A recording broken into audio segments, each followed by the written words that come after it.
આ video અરજદારને driving test પહેલા જરૂરી તમામ પ્રક્રિયા અને પગલાં અંગેની માહિતી આપે છે.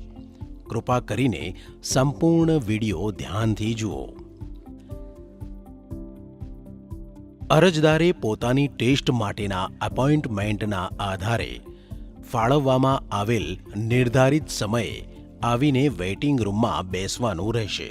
ત્યારબાદ એક પછી એક અરજદારે રજિસ્ટ્રેશન ડેસ્ક ઉપર રજિસ્ટ્રેશન માટે જવાનું રહેશે. અરજદારને સૌ પ્રથમ રજિસ્ટ્રેશન કરાવવાનું ફરજિયાત છે. રજિસ્ટ્રેશન સમયે અરજદારે જણાવવું પડશે કે કયા કયા પ્રકારના વાહન માટે ટેસ્ટ આપવાનો છે.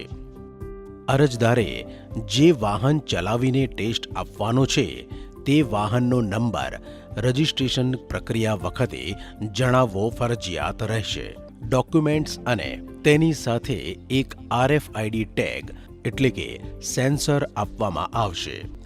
અરજદારે રૂમમાં પ્રવેશ કરતા પહેલા આપવામાં આવેલ RFID ટેગ એટલે કે સેન્સર રૂમમાં લગાવેલ RFID રીડર પર ટેગને ફરજિયાત સ્કેન કરીને પ્રવેશ કરવાનો રહેશે. અરજદારે અંદર જઈને ફરજિયાત 10 મિનિટનો ટ્રેનિંગ વિડિયો સંપૂર્ણ જોવાનો રહેશે. જો અરજદાર વિડિયો ટ્રેનિંગ લીધા વગર અથવા 10 મિનિટ પહેલા સીધા ટેસ્ટ માટે જશે તો સિસ્ટમ મંજૂરી આપશે નહીં. અરજદારે બહાર નીકળતી વખતે ફરી RFID ટેગને એટલે કે સેન્સરને સ્કેન કરવું ફરજિયાત છે. સાયકલ અને કાર બંને માટે ટેસ્ટ આપવાનું ઈચ્છે છે તો પહેલા મોટરસાયકલનો ટેસ્ટ આપવો ફરજિયાત રહેશે. સર્પેન્ટાઇન ડ્રાઇવિંગ ટેસ્ટ તરફ, જે ખાસ કરીને 2 વ્હીલર માટે બનાવવામાં આવ્યો છે. આ ટેસ્ટ તમારે માત્ર 60 સેકન્ડની અંદર પૂર્ણ કરવાનો ફરજિયાત છે. જો વધુ સમય લાગશે તો પરિણામ નાપાસ ગણાશે. મોટરસાયકલ માટે હેલ્મેટ પહેરવું ફરજિયાત છે. આ RFID ટેગ અરજદારના વાહન પર લગાવવામાં આવશે. RFID ટેગ સ્કેન થયા બાદ તેના આધારે અરજદારની માહિતી ત્યાં લગાવેલ VMSમાં દર્શાવવામાં આવશે. જો VMS પર ટ્રેનિંગ ઇનકમ્પ્લીટ તાલીમ અધૂરી દેખાય તો અરજદારે પહેલા તાલીમ રૂમમાં જઈને 10 મિનિટની ટ્રેનિંગ પૂર્ણ કરવી ફરજિયાત રહેશે. જો અરજદારનું નામ અને અરજી નંબર એટલે કે એપ્લિકેશન નંબર VMS સ્ક્રીન પર બતાવે તો અરજદારે પોતાનું નામ અને નંબરની પુષ્ટિ કરવાની રહેશે. જો કોઈ ભૂલ જણાય તો ત્યાં રહેલા સ્ટાફને તાત્કાલિક જાણ કરવી અને જો બરોબર હોય તો ત્યારબાદ જ્યારે VMS પર લુક ઇન્ટુ કેમેરા સામે જુઓ સૂચના મળશે. જો VMS મેસેજમાં કેન નોટ કેપ્ચર ફેસ કે પછી કેન નોટ કેપ્ચરેડ દેખાય તો અરજદારે કેમેરા સામે ધ્યાનથી જોવાનું રહેશે. જ્યાં સુધી VMS મેસેજમાં ફેસ કેપ્ચરેડ ફોટો લેવામાં આવ્યો છે તેવો મેસેજ ન આવે ત્યાં સુધી અરજદારે પોતાનો ચહેરો કેમેરાની સામે ધ્યાનથી જોવાનો રહેશે. ત્યારબાદ અરજદારે ત્યાં લગાવેલ ટ્રાફિક સિગ્નલની લાઇટ પર ધ્યાન આપવું. જ્યારે લાલ અને પીળી લાઇટ દરમિયાન આગળ વધશો નહીં. લીલી લાઇટ થાય ત્યારે જ આગળ વધવું. લાલ કે પીળી લાઇટ દરમિયાન આગળ વધશો તો નાપાસ ગણાશે. અરજદાર જો વાહનને ખોટી દિશામાં ચલાવે છે તો તેને પણ નાપાસ ગણાશે. અરજદાર જો ટેસ્ટ ટ્રેક ઉપર પગ રાખીને કે પગ મૂકીને વાહન ચલાવવું નિયમ વિરુદ્ધ છે આવું કરશો તો નાપાસ ગણાશો. વાહન ટ્રેક ઉપર પીળી લાઈનોની વચ્ચે અને દોરેલા એરો મુજબ જ ચલાવવું ફરજિયાત છે. સાથે યોગ્ય દિશા, નિયમોનું પાલન અને સમયની સમજ. આમ તમે ટેસ્ટ સફળતાપૂર્વક પૂર્ણ કરી શકો છો.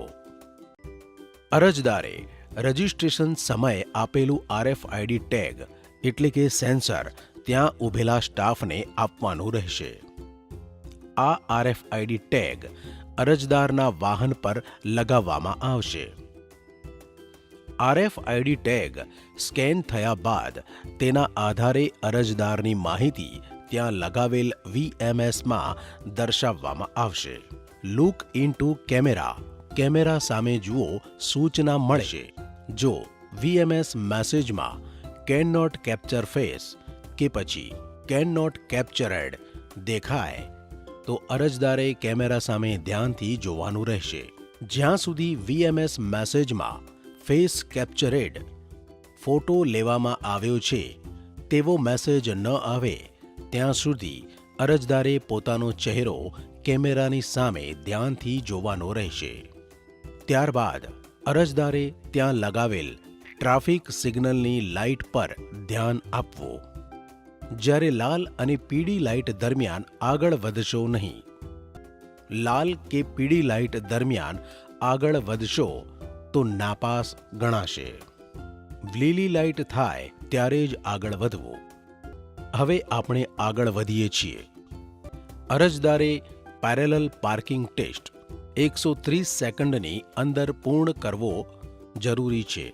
મર્યાદિત સમય કરતાં વધુ સમય લાગશે તો અરજદારને નાપાસ ગણવામાં આવશે. પેરેલલ પાર્કિંગ ટેસ્ટમાં સીધા પાર્કિંગ બોક્સમાં પ્રવેશ ન કરવો. જો અરજદાર આવું કરશે તો નાપાસ ગણવામાં આવશે. અરજદારે વાહન સ્ટોપ લાઇનનું જ્યાં બોર્ડ લગાવેલ છે ત્યાં સુધી લાવો અને લાઇન પહેલા અટકાવો. જો લાઇન ક્રોસ કરીને કારને ઊભી રાખશે તો અરજદારને નાપાસ ગણવામાં આવશે. સ્ટોપ લાઇનનું જ્યાં બોર્ડ લગાવેલ છે ત્યાં સુધી લાવો અને લાઇન પહેલા અટકાવો. ત્યારબાદ રિવર્સમાં લઈ જઈને વાહન પાર્ક કરો. પાછળની પીળી લાઇન ઉપર વાહન જશે અથવા આગળની પીળી લાઇન ક્રોસ થાય તો બંને સ્થિતિમાં અરજદાર નાપાસ ગણાશે. પાર્કિંગ સફળતાપૂર્વક થયા બાદ સામેની ડિસ્પ્લે પર પાર્કેડ મૂવ અહેડ વાહન પાર્ક થઈ ગયું છે, હવે આગળ વધો લખેલું જોવા મળશે. ત્યારે તમારે પાર્કિંગ બોક્સ એટલે કે ચોરસની આગળની પીળી લાઇન ક્રોસ કર્યા વગર આગળ વધવાનું રહેશે. પાર્કિંગ સફળતાપૂર્વક થયા બાદ પણ તમે આગળની લાઇન ક્રોસ કરીને આગળ વધશો તો પણ અરજદારને નાપાસ ગણવામાં આવશે. જ્યાં સુધી આગળ વધીને વાહનને સ્ટોપ લાઇન બોર્ડવાળી લાઇન ક્રોસ કરવામાં નહીં આવે ત્યાં સુધી અરજદારનો ટેસ્ટ પૂર્ણ ગણવામાં આવશે નહીં. તમારો 130 સેકન્ડનો સમય ચાલુ રહેશે. તેથી લાઇન અવશ્ય ક્રોસ કરવાની રહેશે. અરજદાર બરોબર પાર્કિંગ કરી દેશે પણ જો સમય મર્યાદામાં લાઇન ક્રોસ નહીં કરે તો પણ અરજદારને નાપાસ ગણવામાં આવશે. ગ્રેડિયન્ટ ટ્રેક ટેસ્ટ એટલે કે ચડતો ઢાળ 120 સેકન્ડની અંદર પૂર્ણ કરવો ફરજિયાત છે. આ ટેસ્ટ દરમિયાન તમારું વાહન ઢાળમાં ઊભું રખાય પછી 15 ઇંચથી વધુ પાછળ ન ધકેલાય એ ખૂબ જ મહત્વપૂર્ણ છે. અરજદાર વાહન સ્ટોપ લાઇનનું જ્યાં બોર્ડ લગાવેલ છે ત્યાં સુધી લાવો અને લાઇન પહેલા અટકાવો. જો લાઇન ક્રોસ કરીને કારને ઊભી રાખશે તો અરજદારને નાપાસ ગણવામાં આવશે. સામે રહેલું ટ્રાફિક સિગ્નલ જુઓ. લાલ લાઇટ હોય ત્યારે રાહ જુઓ. લાલ લાઇટમાં આગળ વધશો તો નાપાસ ગણાશે. લીલી લાઇટ થાય પછી વાહન આગળ ચલાવો. આગળ બીજી સ્ટોપ લાઇન દેખાશે. અહીં પણ લાઇન ક્રોસ ન કરવી, માત્ર નજીક જઈને ઊભું રાખવું. લીલી લાઇટ મળ્યા બાદ આગળ ચાલો, પણ ખાસ ધ્યાન રાખો વાહન 15 ઇંચથી વધુ પાછળ ધકેલાશે તો તમે ફેલ ગણાશો.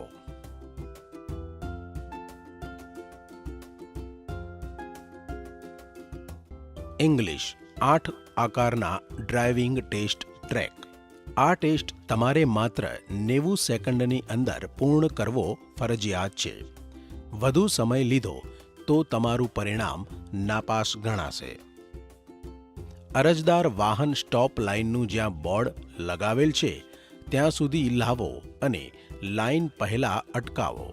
જો લાઇન ક્રોસ કરીને કારને ઊભી રાખશે તો અરજદારને નાપાસ ગણવામાં આવશે. સામે રહેલું ટ્રાફિક સિગ્નલ જુઓ. લાઇટ લાલ હોય ત્યારે રાહ જુઓ. લાલ લાઇટમાં આગળ વધશો તો નાપાસ ગણાશો. લીલી લાઇટ થાય ત્યારે જ આગળ વધો. ટેસ્ટ દરમિયાન જો તમારું વાહન પીળા લાઇનોની બહાર 2 વારથી વધુ જાય તો પણ નાપાસ ગણાશે. વાહન ટેસ્ટ દરમિયાન ખોટી દિશામાં ચલાવવું કે બંધ કરવું કે રિવર્સ કરવો જે અમાન્ય છે, તેથી તે પણ નાપાસ ગણાશે. તમારું વાહન ઇંગ્લિશ 8 આકારના ટ્રેકમાં સાચી દિશા અને પીળા લાઇનોની વચ્ચે જ રાખીને ચલાવવાનું રહેશે.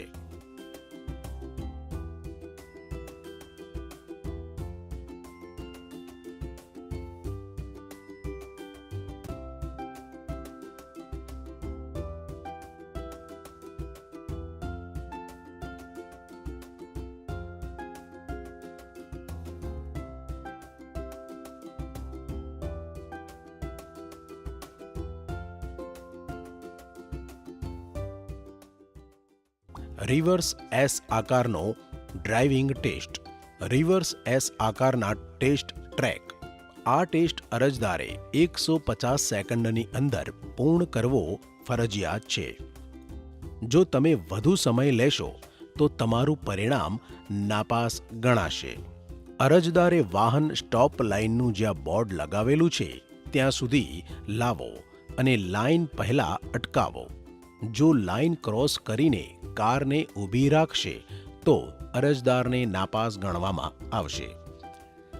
સામે રહેલી ટ્રાફિક લાઇટ પર નજર રાખો. જ્યારે લાઇટ લાલ હોય ત્યારે રાહ જુઓ. લાલ લાઇટમાં આગળ વધશો તો પણ તમારું પરિણામ નાપાસ ગણાશે. લાઇટ લીલી થાય ત્યારે જ આગળ વધો. આ ટેસ્ટ રિવર્સ એસ ટ્રેકનો છે, એટલે તમારું વાહન રિવર્સ ગિયરમાં જ ચલાવવાનું રહેશે. જો તમે સીધું આગળ લઈ જશો તો પરિણામ નાપાસ ગણાશે. અરજદારે વાહનને સામેની બાજુ આગળ વધારીને ત્યારબાદ વાહનને રિવર્સમાં પાછી લાવીને પણ જો સીધી ચલાવેલ હશે તો પણ અરજદારને નાપાસ ગણવામાં આવશે. જો તમે રિવર્સ ચલાવતા સમયે વાહન પીળી લાઇનોની બહાર 2 વારથી વધુ લઈને જશો તો પણ તમારું પરિણામ નાપાસ ગણાશે. અરજદારે વાહનને ફરજિયાત રિવર્સમાં ચલાવીને આજુબાજુ પીળા રંગની લાઇન બનાવેલ છે તેને ધ્યાને રાખીને બંનેની વચ્ચે ચલાવીને પાર કરવાનો રહેશે. એટલે વાહન રિવર્સમાં ચલાવવો એસ આકારની દિશામાં પીળી લાઇનોની વચ્ચે રાખીને અને સમય મર્યાદામાં પાર કરવાથી તમે ટેસ્ટ સફળતાપૂર્વક પૂર્ણ કરી શકો છો. આ રીતે દરેક અરજદારે ટેસ્ટના દરેક પગલાંને સમય મર્યાદા અને માર્ગદર્શિકા અનુસાર પૂર્ણ કરવું ફરજિયાત છે. દરેક ઉમેદવારે ટેસ્ટ આપ્યા બાદ આપવામાં આવેલ RFID ટેગ સેન્સર ત્યાં હાજર સ્ટાફને પરત આપવાનું રહેશે. જો ઉમેદવાર તેને પરત નહીં આપે તો તેની સામે દંડની કાર્યવાહી કરવામાં આવશે. ધન્યવાદ.